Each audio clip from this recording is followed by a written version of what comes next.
Hello everyone, Krohnus here, and today I'm doing a guide on traps. I hope this is helpful, and let's get started. The first thing I'm going to be covering is frost traps.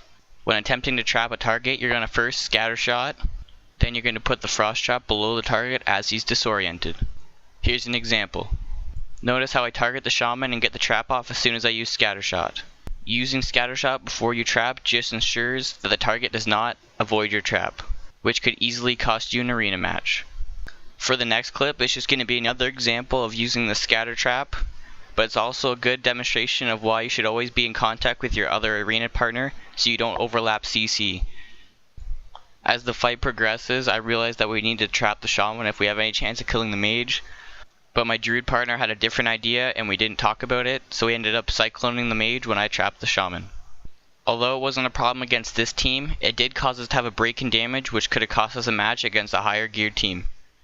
Another effective use of your trap though is when a mage or a priest or something that has a defensive cooldown like ice block uses their defensive cooldown, you want to trap the healer so they can't get any heals off, causing the mage to waste his block. This isn't always the best idea, but in this case we were ahead of the other team and we had all our offensive still, so it was a good idea not to let them get their health back.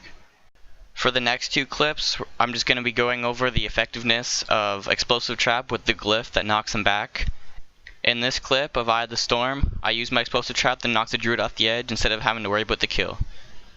It wasn't really necessary in this fight, but it just shows how it could be effective when it's really needed. Next is an example of how you can use your explosive trap as more of an offensive than defensive. If a healer is hiding behind the boxes, or if a DPS is hiding behind the boxes and need to get them out, you can use your explosive trap to knock him in the middle and then CC him there so they can't get back. Here you can see the shaman had to stay in the middle to keep his healing going and couldn't hide behind the boxes. Here I just have an example of how the two of the traps can work together. I got the frost trap and then I used explosive trap to knock him off, causing him to have to run all the way back to continue healing his partner.